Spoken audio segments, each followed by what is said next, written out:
get, see again, whatever for this appears so big. So whatever we have learned, so we are using it. We just now learned what is pressure, electrostatic pressure, and we had already learned this concept of bubble, surface tension and all, and we connected that and we were able to apply it to this situation and we were able to abstract what is going to happen. So again we learned something, with the help of the knowledge that we already have. Okay, nothing new. That's what I want to tell you. See, even though I teach for hundreds of hours, so you must not say, oh, took on portion nahi the. Actually, the number of concepts in physics is very less. But this is how it has to develop. So actually, the subject is the simplest subject in the world. The simplest subject in this whole universe is physics. Why? Because it has only few concepts. Okay, and no too many exceptions. Okay, and most of the things we can realize it physically, and therefore you go into this. See, physicists have made life simple for us. They have said consider electron as a particle, and they have allowed us to go. But later on they will tell, okay, electron is not a particle. Fine. By that time we would have got a lot of maturity, and we can handle the situation by considering electron is not a particle. We would have gained that much maturity. Alright, friends. So shall I proceed? Yes, sir. Okay, so quickly solve this problem. Okay, take pen and paper and solve. Understand this situation. Why that will break? How can charges break a material?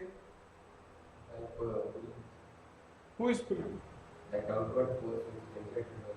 So you draw a diagram and show how actually this can happen. Draw a diagram, all of you, and see how this can happen. Epsilon. Epsilon naught? Value. 8.85 into 10 to the power of minus 12 units. You can take it as 9 into 10 to the power of minus 12. We already used it, no, in the last problems. Yes. Did you draw the diagram? How this will happen? Yes. How? Did you draw the diagram? See, I will take one thin sheet of metal.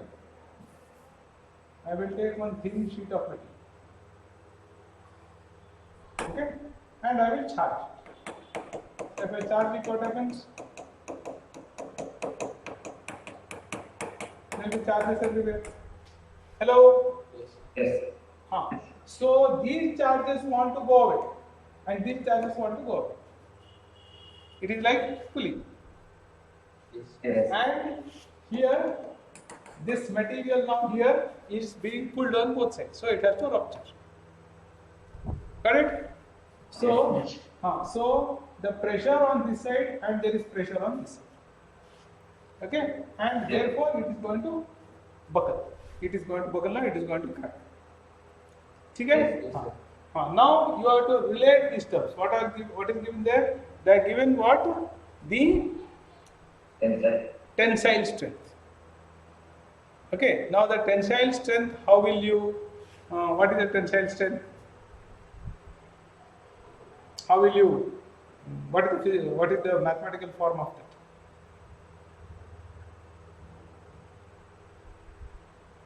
Maximum value of stress. It is the maximum value of the stress, isn't Yes. it? It is the maximum value of the stress. That is, maximum value of the stress is what? Force by area. It is stress, but numerically it is equal to the pressure. Numerically it is equal to the pressure. Okay, so that value they have given, and you know it is sigma square by 2 epsilon. Right? Yes. Is the pressure. So you have to equate these two and get the answer. That's it. Yes. I suppose all of Yes. you got hold of the problem. You have to just equate these two. So if you equate these two, you get it. That's all. So this is the pressure due to this. So this pressure must be greater than the breaking strength, sigma square, or at least equal to that. So sigma square by 2 epsilon must be greater than this. So 2 epsilon value they have written as 2 into 9 into 10 to the power of 12. That is 2 epsilon is pulled this side. So sigma square is greater than 2 into 9 into 10 to the power of 12 into the breaking strength. Breaking strength is 3.5 into 10 to the power of 8. Yes. So they will get sigma minimum. Say what should be the charge and enough to break. So sigma minimum to calculate, it will come to 7.94 into 10 to the power of minus 2 coulombs per meter square. Yes.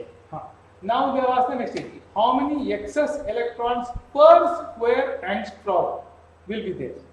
That is, when you charge it, how many excess electrons are there? Now they have charged it by negative charges. So you have got sigma, right? You have got sigma here, and the charge on the electron is 1.6 into 10 to the power of C. And what you have got here is sigma. What is the unit of the sigma here? This is what? Charge per meter square. Meter square. So if you divide this by 1.6, then you will get what? Electrons per meter square. Yes. So if you divide this, you will get electrons per meter square. That is the answer. And then electrons per meter square, but this will be in SI system. So you have to convert it into angstrom. Angstrom. Okay. Then what will be the value of the intensity just outside the surface? So if you know sigma, you can calculate the intensity just outside this. Right? So it will be sigma by epsilon. Yes. Okay? That's it. This side is sigma, this side is yes. Okay, got it, friends? Yes. Now all of you introspect. You should have been able to do it by yourself, not with my help. You are not able to do it by yourself. So where did you go wrong? You introspect and find out. Okay, and that is what you have to do. You have to learn from every problem that you solve. It is not about the solution. I got the solution. No use of that solution. Absolutely no use of that solution, because this problem will be forgotten, the solution will be forgotten. But what you have learned from that problem is something that you will remember, and that is the knowledge. Okay, so it is very important that where did you go wrong in solving this problem. So the first thing is that most of you, I'll tell you, the moment this problem is given tensile strength and it is going to break down by electrostatic repulsion, the first thing is you should have drawn this diagram. Charge it. There is pressure here, this will break. So you should immediately get sigma square by 2 epsilon is equal to the breaking strength. Okay, so if you write that, then rest of the problem is in mathematics. Because we took an infinite sheet of that, we got Why are you handling that infinite sheet? I am not understanding. Why are you working with infinite sheet? Last time also, my palm also you take. My palm also you take. See, I am talking about not electric field. See, now here is a good thing. Now my friend is sitting here. Now, my dear friend, that is why we are using pressure. See, now when you studied hydrostatics, we have seldom used the word force by water, force by fluid. We have used the word pressure by fluid. Why did we use pressure by fluid? Because it is a scalar quantity which in the context will be best used, and the system can be explained better by that. So if I use the word force here, electric field, then I have to specify that it is infinite. Yes. But as far as pressure is concerned, it need not be infinite. Yes. Because see, now if you consider my palm, if it means my palm is charged, my palm is a conductor and it is charged, then what I am speaking about the pressure at this point. Very, very close, almost touching this point. Yes. So for all practical purpose, this is infinite. Yes. So the electric field at this point has to be sigma by epsilon naught. But if you come here, the electric field is not sigma by epsilon naught. But if this is infinite sheet, then the field here is it will be sigma by epsilon naught. But if only my palm is considered, the field here is not sigma by epsilon. But the field here, very close to my palm, is sigma by epsilon. So therefore, you see, this we have created this word called pressure. We are not using the word force. Why the base of the dam is a bigger pillar? It will be big because it can withstand more pressure. Understand? See, in kinetic theory also, we use the word pressure. Though in kinetic theory of gases, how will we calculate? The molecules are going, mass m, velocity v, we'll say vx, vy, vz, m vx, but it goes and hits, and it is elastic collision, so it comes back. So it is 2mv divided by delta t time. That is the force acting on the side of the wall.